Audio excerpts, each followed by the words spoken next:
Hello, and welcome to another medieval mystery. Now, in the medieval period, they faced constant illnesses, plagues that would sweep away thousands of lives in one go, viruses that were terrifying but we could easily cure today.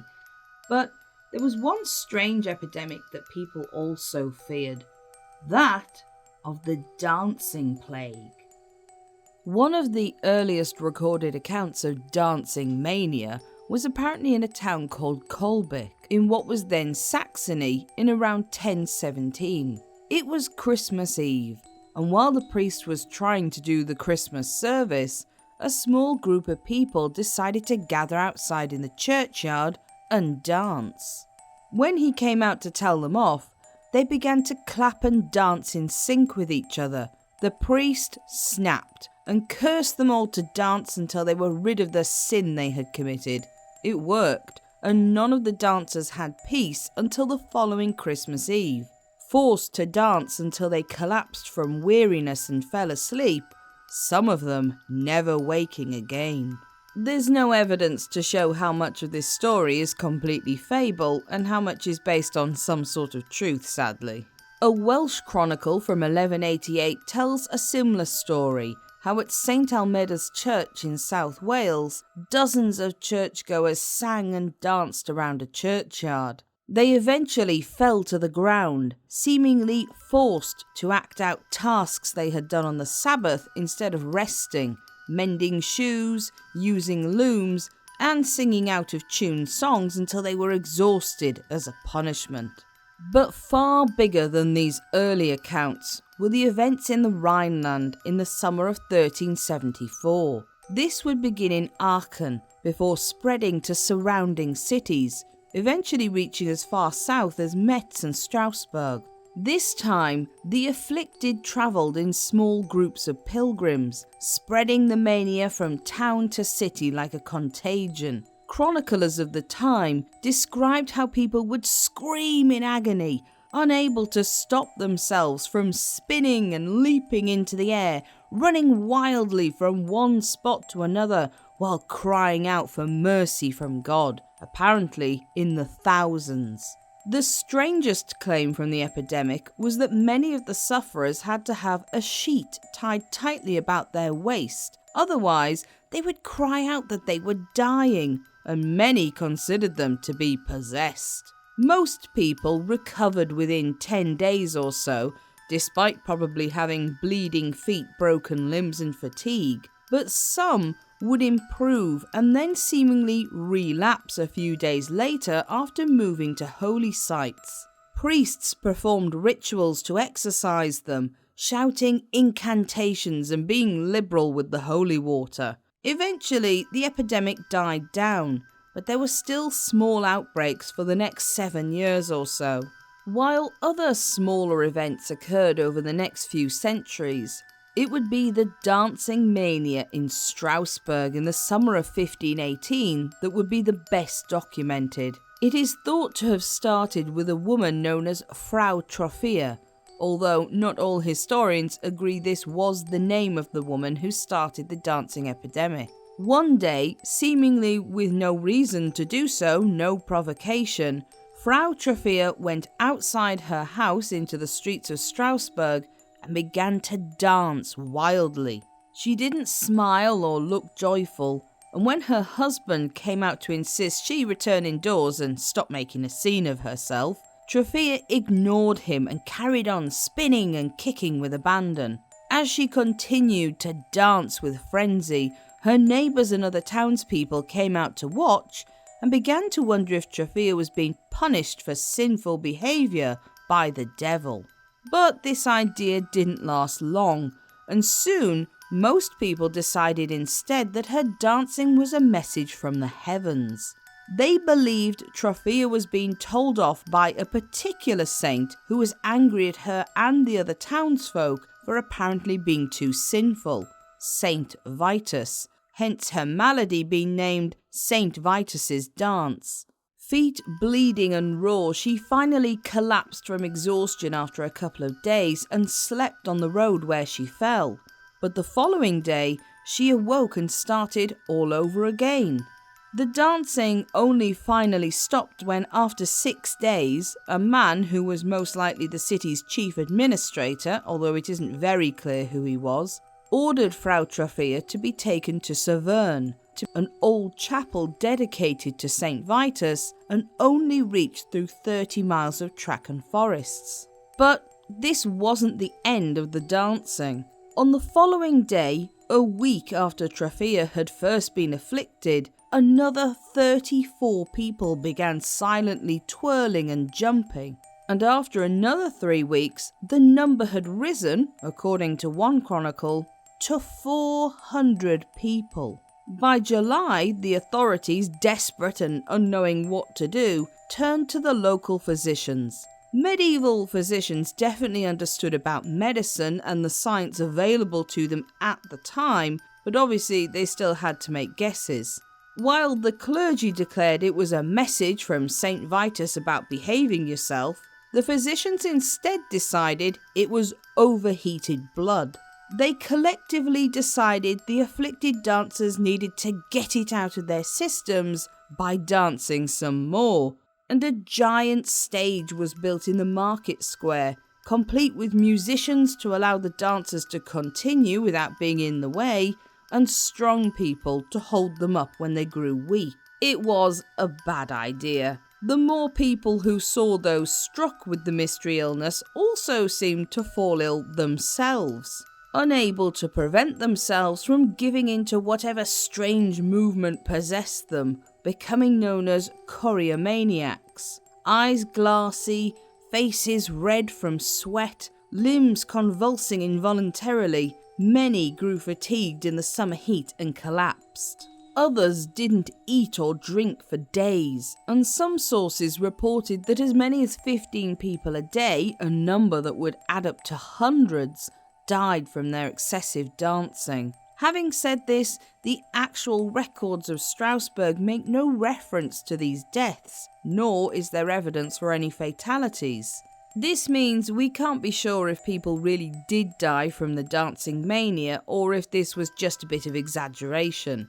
Eventually, the authorities realised that setting up a big stage wasn't helping, and it was dismantled, the afflicted being told to go and dance somewhere behind closed doors. Most music and dancing was banned with the exception of dancing at weddings, but only to stringed instruments. Clearly, stringed instruments were less devilish than, a drum and tambourine. The dancers were also made to go to the same shrine Trophea had visited, wearing red shoes with crosses painted on top, sprinkled with holy water, and holding a small cross in each hand. They were placed, presumably still kicking and flailing like Aunt Mary at the end of the wedding party, under a large wooden statue of St. Vitus. The air would have been thick with incense smoke as the priests intoned loud Latin rituals. Eventually, the dancing stopped, and those who had survived it were told they were now forgiven by St. Vitus. So, just what the heck was going on? Were the people of Strasbourg really cursed by a saint? Or could there be something else going on? To answer that, we need to go a little bit further back in time to the late 1400s to see what happened in the area.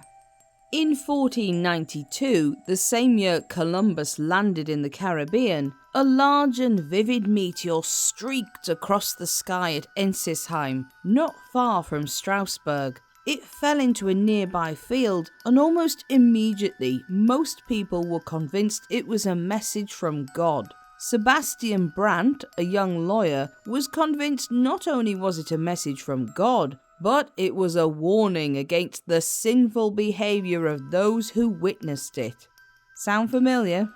The Byzantine Empire had been systematically destroyed by the Ottoman Turks, and it was suggested God was angry with Christendom for allowing it to be destroyed. Clerical vice was rife, with nuns and priests alike drinking in taverns, eating like nobles and wearing fine clothes, and some even accused of sleeping with people. From 1492 onwards, the weather had also been against the harvests, with freezing winters and too much rain. 2 years later, Strasbourg and its neighbours were afflicted with an outbreak of syphilis, something that left no doubt as to the amount of adultery going on.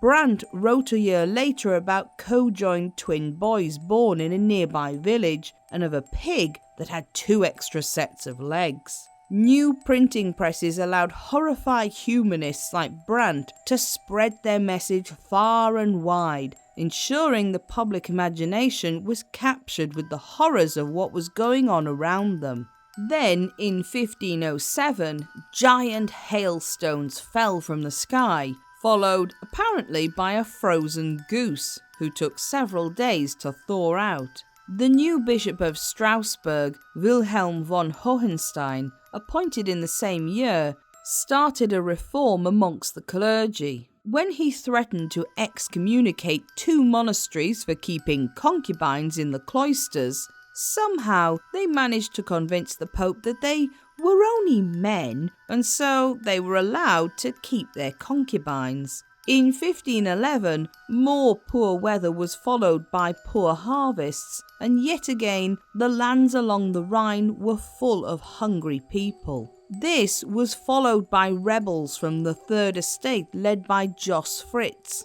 early revolutionaries whose ideas about equality would not yet be formed within Europe for a few more hundred years. Their Bundschuh rebellions would only add to the unrest. So, by 1517, people in the Rhinelands were probably pretty sick of it all, angry with their clergy, sick of the weather, and fearful of what might happen next. Everything seemed to be okay until about April, when a snap frost destroyed vineyards and fields of crops. As the weather warmed up again, this was followed by an outbreak of smallpox in Strasbourg and bubonic plague. Leprosy also increased at this time.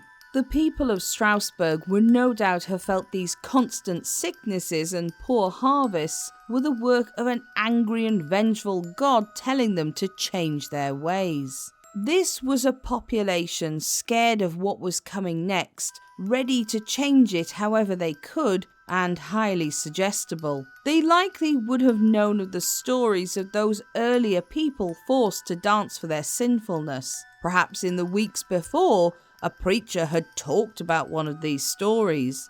And because those who were about to become afflicted with dancing mania believed in it and believed it could save them, and they had a strong conviction in the powers of the saints, it allowed their minds to force their bodies to follow. In other words, it's highly likely the Strasbourg dancing mania was a self-inflicted sickness that was formed not by the curse of an angry saint, but from the anxiety and fear its victims had lived through for the past few decades. This is especially backed up by the sources telling us once the dancers were made to visit St. Vitus's chapel, their malady quickly went away. By September of 1518, the number of people afflicted with the dancing curse had all but trickled to nothing.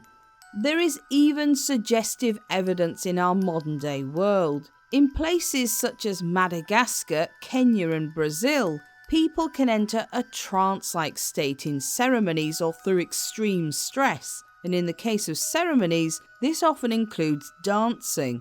Those in the trance also often have a reduced sensation of pain and exhaustion, which could also explain the 1518 Strasbourg residents not seeming to feel their raw feet or their extreme tiredness.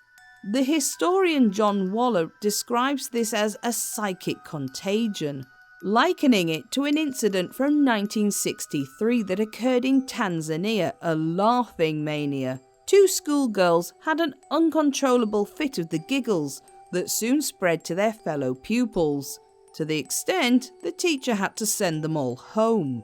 They then spread the giggles to their family, and within a few weeks, whole villages were full of laughter.